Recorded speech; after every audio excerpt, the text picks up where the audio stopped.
delivers humanitarian and economic support to the people of Lebanon, supports democracy and bolsters the Lebanese state.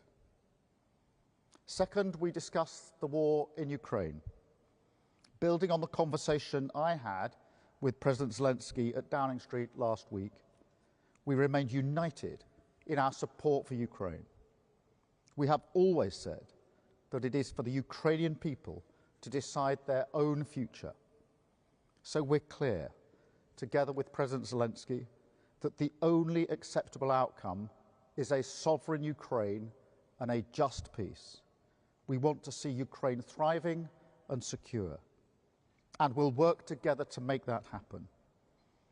And while the situation is incredibly tough, it is also true that Russia is getting weaker. This war is soaking up 40% of their budget, and last month Russia suffered the highest daily casualty rate so far. So we discussed how to speed up our support for Ukraine, and the UK is delivering.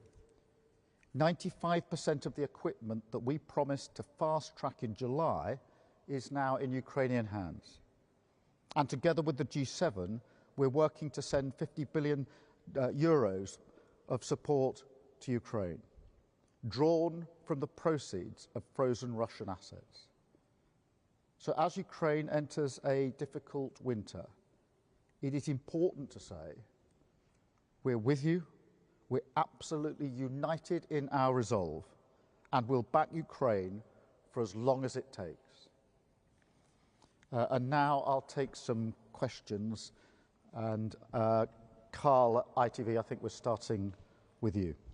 Thank you, Prime Minister. Carl Dinnan from ITV News.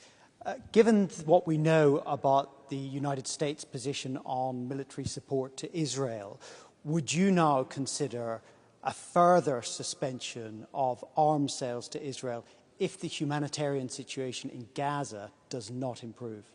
The situation on arms sales has been made very clear, and a summary published, obviously for Parliament, but more widely, and our position on that has not changed. We strongly support Israel's right to self-defense, particularly in the face of the Iranian regime's actions.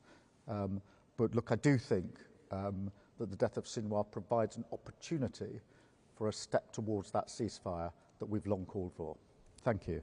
And I'll go to Katya, please, from BBC. Katya Adler, BBC. Prime Minister, there has been a lot of talk of Trump-proofing European defence in case he returns as president and has other priorities. Has that actually happened? And what of Ukraine? You aren't giving President Zelensky what he wants, like free use of long-range missiles, and this is a very vulnerable moment. Well, obviously today we're responding to fast-moving events, both in Ukraine and in particular in the Middle East. And it's right that the Quad comes together to discuss those events and sets out our plans. In relation to Ukraine, look, we've reiterated again our strong support for Ukraine and to work with Ukraine to deliver the justice that it absolutely deserves. And that's what we've been working hard on today. What further capability, what further equipment, what further resource can we put in? So we're very pleased to reiterate again, as I did to President Zelensky last week, the full support that he has from us. Thank you. Adele from Sky. Hi, Adele Robinson, Sky News. South Korea has said that North Korean troops have been sent into Russia. What intelligence do you have, if any, that this has happened? And if it has, would you view it as an escalation? How concerned are you? I've seen the reports in relation to this development.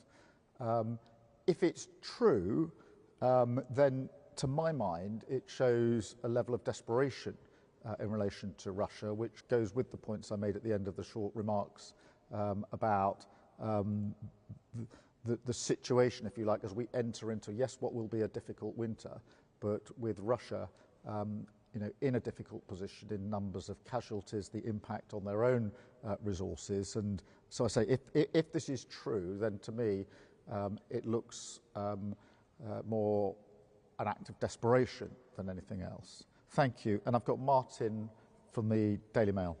Thank you, Prime Minister. Martin Beckford from the Daily Mail. Just on domestic matters, can you really say you are keeping your manifesto pledge not to increase taxes on working people if you raise national insurance for employers and freeze income tax thresholds? And if I may, do you now regret going to those Taylor Swift concerts? Thank you. In relation to our manifesto, we are going to keep our manifesto pledges as we go into that election. I've made that very clear. I'm not going to preempt the individual measures that will be outlined by the Chancellor in due course, but I'm equally clear this is going to be a budget that will fix the foundations and rebuild our country. And I've got James, I think, from the Telegraph. Thank you, Prime Minister. James Rothwell from the Daily Telegraph. Can you tell us, please, why are you considering raising inheritance tax, even though more and more people are being pulled into it every year as it is? Thank you. Well, James, you'll understand that, just under 2 weeks out from a budget, no Prime Minister or Chancellor ever preempts the measures that may or may not be in a budget. I'm afraid you'll just have to wait until the Chancellor lays that out in full. But the structure, if you like, the framework is going to be to fix the foundations and to rebuild our country. Thank you very much.